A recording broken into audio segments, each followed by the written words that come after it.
மன்னனுக்கு புகழ் சொந்தம், இந்த அரசுக்கு நான் சொந்தம். நம் தமிழரெல்லாம் மானத்தோடு தரணி வந்து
வெளிச்சம் தேவை.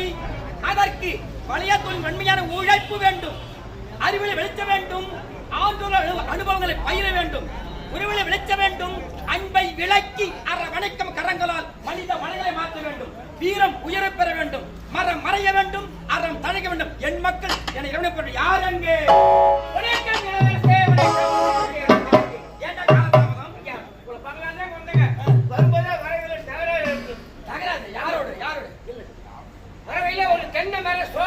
தென்னமர சோலை அண்ணாந்து போட்டா அத்துக்கிறாரு மரமேறி பால சேலை பக்கத்திலே ரெண்டு வர சோலை சோலை கொஞ்ச நேரம் பண்ண காதல் நீல ஆளை ஆளை வேலை செய்திட்டு மூளை கட்டிக்கு வரலான்னு பார்த்தவனுக்கு மாலை எனக்கு மார்க்கெட்ல பார்த்தா காதல் காலை காலை அதனால பிடிக்கிறவங்க என்னத்த பிடிக்கும்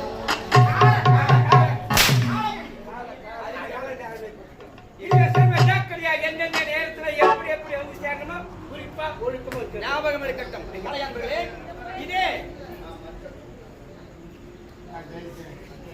பழவேலி கிராமத்தை சேர்ந்த விஸ்வகர்மா சந்திர ஆச்சாரி என்ற கலைஞர் இதோ மறைந்த மாமேதை சந்திர ஆச்சாரியார் மறைந்த மாமேதை உயர் திருவாளர் சந்திரசேகர் அவருடைய ஆத்மா சாந்தி அடைவதற்காக எங்கள் சீனிவாசன் அடங்குறதை பாராட்டி மூத்தோடு பெருமை சேர்த்திருக்கின்றார். அந்த நன்றி வணக்கம்.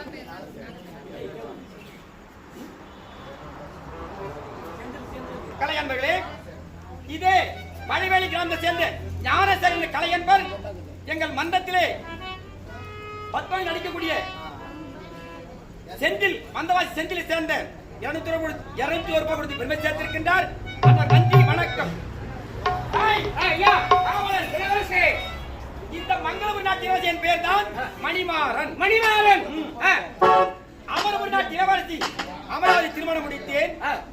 என்னோட சந்தோஷம் ஒரு பெண் குழந்தை பிறந்தது உங்களுக்கு. ஆமா. சரி. அது என்ன பேர் துட்டினேன்? பத்மாவதி பெயர் துட்டினேன். பத்மாவதி பெயர் துட்டினேன். என் மகள் பிறந்து 3 மாதம் கழித்து மனைவி இறந்து விட்டார். என்ன செய்வது? என்ன செய்வது? காலம் விதிவசம் இறந்து விட்டார். குழந்தை எப்படி காப்பாற்றுவது யோசித்தேன். 2ஆம் நாள் ஒரு திருமணம் முடித்தேன். மறுபடியுமா? ஆமா. அவள் யார் தெரியுமா? வசந்தபுரி நாடு. அந்த நாட்டு இளவரசி அவள் பேர் வசந்தரா. வசந்தரா. திருமணம் முடித்தேன். சந்தோஷமா இருந்தும் ஒரு நாள் குடிமகன் ஓடிந்து முறையிட்டார்கள். அவர் இட்ட பேர் அனைத்துமே மிருகம் அழித்து விட்டார்கள். குடிமக்கள் குறைய போக காட்டுக்கு வேட்டைக்கு புறப்பட்டு வேட்டையாடி முடிந்தது. வீடு திரும்ப சமயம் நண்பன் பார்த்து விட்டான். அந்த நண்பர். ஆமா. அவர் எந்த நாடு தெரியுமா? சிவபுரி நாடு. அந்த நாட்டு இளவரசி சிவனேசன். அவர் நாட்டுக்கு அழைத்து சென்றார். விருந்து அட சொல்ல வேண்டும் உங்களுக்கு. விருந்துண்டு மறந்து விட்டேன். 4 மாசம் அங்கே தங்கி விட்டேன். அங்கேவா? ஆமா. மனைவி மறந்தேன். மகளை மறந்து இப்ப மணி பண்ணி சீக்கிரம் கிளம்பே கிளம்பே.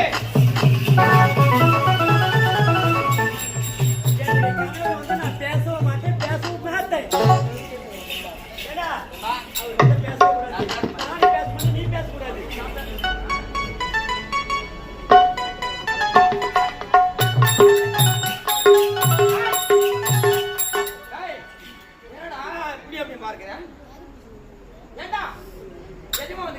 எங்க அம்மா உங்ககிட்ட பேசுவாங்க நினைக்கிறாங்க. இப்பதான் பேசிட்டியே. ஆமா.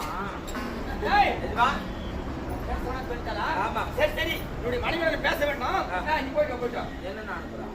ஏண்டா எங்களுக்குள்ள ஒரு 1000 இருக்கும். ஒரு 500 கொடுத்து இப்பயே கிளம்பிடுறேன். ஏண்டா 1000 ஆமாண்டா. ஊர போனா சோறு ஒரு கொஞ்சா 100 ரூபாய் வேணாங்கிறான். 500 ரூபாய் அதிகாரமா கேட்கிறேன். 500 போற வழியில் செலவாயிடும். போடா போயிட்டு திரும்ப